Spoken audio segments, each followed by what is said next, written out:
ವಿದ್ಯಾರ್ಥಿಗಳೇ, ಇಲ್ಲಿ ವಿದ್ಯಾರ್ಥಿ ನಿಲಯಗಳಿಗೆ ಪ್ರವೇಶ ಕ್ಲಿಕ್ ಮಾಡಿದ ನಂತರ ಈ ಥರ ಪೇಜ್ ಓಪನ್ ಆಗುತ್ತೆ. ಇಲ್ಲಿ ಒಮ್ಮೆ ಬ್ಯಾಕ್ ಬನ್ನಿ. ಬ್ಯಾಕ್ ಬಂದಾಗ ಈ ಥರ ಪೇಜ್ ಓಪನ್ ಆಗಲ್ಲ. ಆವಾಗ ನೋಡಿ, ಇಲ್ಲಿ ಬ್ಯಾಕ್ ಬಂದಾಗ ಈ ಥರ ಪೇಜ್ ಓಪನ್ ಆಗುತ್ತೆ. ಇಲ್ಲಿ ಕೆಳಗಡೆ ಸ್ಕ್ರೋಲ್ ಅಪ್ ಮಾಡಿ, ಇಲ್ಲಿ ಆಪ್ಷನ್ ಇದೆ ನೋಡಿ, click here to check your SSP ID ಅಂತ. ಇದನ್ನ ಕ್ಲಿಕ್ ಮಾಡಿದ್ರೆ ಈ ಥರ ಪೇಜ್ ಓಪನ್ ಆಗುತ್ತೆ. ಇಲ್ಲಿ ನಿಮ್ಮ ಮೊಬೈಲ್ ನಂಬರ್ ಎಂಟರ್ ಮಾಡಿ ಸರ್ಚ್ ಮಾಡಿದರೆ ನಿಮ್ಮ SSP ID ಸಿಗುತ್ತೆ. ಈ ಲಿಂಕನ್ನು ಡಿಸ್ಕ್ರಿಪ್ಷನ್ ಬಾಕ್ಸ್ಗಳಲ್ಲಿ ಕೊಟ್ಟಿರ್ತೀನಿ, ಅಲ್ಲಿಂದ ಡೈರೆಕ್ಟಾಗಿ ಚೆಕ್ ಮಾಡಿ. ನೋಡಿ, ಇಲ್ಲಿ ವಿನೋದ್ ಅವರು ಒಂದು ಪ್ರಶ್ನೆ ಕೇಳಿದ್ದಾರೆ.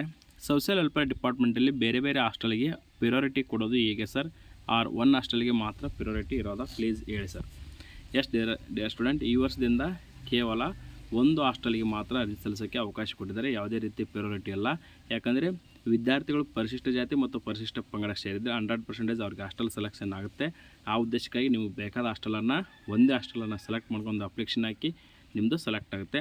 ಆದರೆ OBC ವಿದ್ಯಾರ್ಥಿಗಳು ಅಥವಾ ಮೈನಾರಿಟಿ ವಿದ್ಯಾರ್ಥಿಗಳು ಇಲ್ಲಿ ಅರ್ಜಿ ಸಲ್ಲಿಸಿದರೆ ಅವ್ರದ್ದು ಮೆರಿಟ್ ಇದ್ದರೆ ಮಾತ್ರ ಸೆಲೆಕ್ಟ್ ಆಗುತ್ತೆ. ಬಟ್ ಪರಿಶಿಷ್ಟ ಜಾತಿ ಮತ್ತು ಪರಿಶಿಷ್ಟ ವಿದ್ಯಾರ್ಥಿಗಳಿಗೆ 100% ಸೆಲೆಕ್ಷನ್ ಆಗುತ್ತೆ. ಅದು ಕೇವಲ ಸಮಾಜ ಕಲ್ಯಾಣ ಇಲಾಖೆ ಮತ್ತು ಪರಿಶಿಷ್ಟ ಪಂಗಡ ಕಲ್ಯಾಣ ಇಲಾಖೆಯಲ್ಲಿ ಕಾರ್ಯನಿರ್ವಹಿಸ್ತಕ್ಕಂಥ ಹಾಸ್ಟೆಲ್ಗೆ ಮಾತ್ರ. ಮತ್ತು BCM ಹಾಸ್ಟೆಲಿಗೆ ಮತ್ತು ಮೈನಾರಿಟಿ ಹಾಸ್ಟೆಲಿಗೆ SC ST ವಿದ್ಯಾರ್ಥಿಗಳು ಅರ್ಜಿ ಸಲ್ಲಿಸಿದರೆ ಅಲ್ಲಿ ಏನಾಗಬೇಕಾಗುತ್ತೆ, ಪರ್ಸೆಂಟೇಜ್ ಇದ್ದರೆ ಮಾತ್ರ ಸೆಲೆಕ್ಟ್ ಆಗ್ತಾರೆ. ನೋಡಿ, ಫಾರ್ಗೆಟ್ ಪಾಸ್ವರ್ಡ್ ಮಾಡೋದು ಹೇಗೆ ಸರ್? ನೋಡಿ ವಿದ್ಯಾರ್ಥಿಗಳೇ, ಈ ಒಂದು ಆಪ್ಷನನ್ನು ಸಮಾಜ ಕಲ್ಯಾಣ ಇಲಾಖೆಯವರು ಕೊಟ್ಟಿಲ್ಲ. ನೀವು ಒಂದು ವೇಳೆ ಪಾಸ್ವರ್ಡ್ ಮಾಡ್ತಿದ್ರೆ ದಯವಿಟ್ಟು ಹತ್ತಿರದ ಸಮಾಜ ಕಲ್ಯಾಣ ಇಲಾಖೆ ತಾಲೂಕು ಆಫೀಸ್ಗೆ ಭೇಟಿ ನೀಡಿ ನಿಮ್ಮ ಪಾಸ್ವರ್ಡನ್ನು ಚೇಂಜ್ ಮಾಡ್ಕೊಳ್ಬೋದು.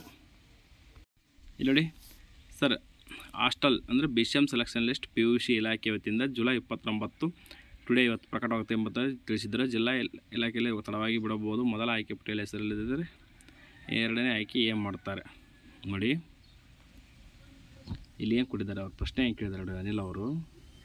ಸರ್, ಇವತ್ತು ಹಾಸ್ಟೆಲ್ ಸೆಲೆಕ್ಷನ್ ಬಿಡ್ತಾರೆ ಅಂದರೆ ಇವತ್ತು ಜುಲೈ 29ಕ್ಕೆ ಹಾಸ್ಟೆಲ್ ಸೆಲೆಕ್ಷನ್ ಲಿಸ್ಟ್ ಬಿಡ್ತೀವಿ ಅಂತ ಈ ಒಂದು ಅರ್ಜಿ ಕರೆದಾಗ ಸ್ಪಷ್ಟವಾಗಿ ತಿಳಿಸಿದರು. ಆದರೆ ಅನಿಲ್ ಅವರೇ, ಇವತ್ತು ಹಾಸ್ಟೆಲ್ ಸೆಲೆಕ್ಷನ್ ಲಿಸ್ಟ್ ಬರಲ್ಲ. ಆಗಸ್ಟ್ ಫಸ್ಟ್ ವೀಕ್ ಅಥವಾ ಸೆಕೆಂಡ್ ವೀಕ್ ಬರುತ್ತೆ. ಅದು ಯಾಕಂತ ತಿಳ್ಕೊಳ್ಬೇಕಾದ್ರೆ ನಮ್ಮನ್ನು ಇನ್ಸ್ಟಾಗ್ರಾಮಲ್ಲಿ ಕಾಂಟ್ಯಾಕ್ಟ್ ಮಾಡಿ ತಿಳಿಸ್ಕೊಡ್ತೀನಿ. ನೆಕ್ಸ್ಟ್ ನೋಡಿ, ಅವ್ರು ಇನ್ನೊಂದು ಪ್ರಶ್ನೆ ಕೇಳಿದ್ದಾರೆ. ಆಯ್ತು ಸರ್, ನೀವು ಹಾಗೂ BCWD ಇಮೇಲ್ ಆಗಸ್ಟ್ ಮೊದಲ ವಾರ ಡಿಗ್ರಿ ಹಾಸ್ಟೆಲ್ ಅಪ್ಲಿಕೇಶನ್ ಬಿಡ್ತಾರೆ ಅಂತ ಗೊತ್ತಾಯಿತು. ಆಗಸ್ಟ್ ಮೊದಲ ವಾರದಲ್ಲಿ 3 ದಿನಾಂಕಗಳಿವೆ. ಆಗಸ್ಟ್ 1, ಆಗಸ್ಟ್ 2, ಆಗಸ್ಟ್ 3 ಅಂದರೆ ಇಲ್ಲಿ 3 ದಿನ ಆದ ನಂತರ ರಜೆ ಐತಿ. ಅದಕ್ಕೆ ಯಾವಾಗ ಸ್ಟಾರ್ಟ್ ಆಗುತ್ತೆ ಅಂತ ಸ್ಪಷ್ಟವಾಗಿ ತಿಳಿಸಿ ಅಂತ ಹೇಳಿದರೆ ವಿದ್ಯಾರ್ಥಿಗಳೇ, ಅದನ್ನ ಕುರಿತು ಅಪ್ಡೇಟ್ ಮಾಡ್ತೀನಿ ಬಂದ ತಕ್ಷಣ. Don't worry.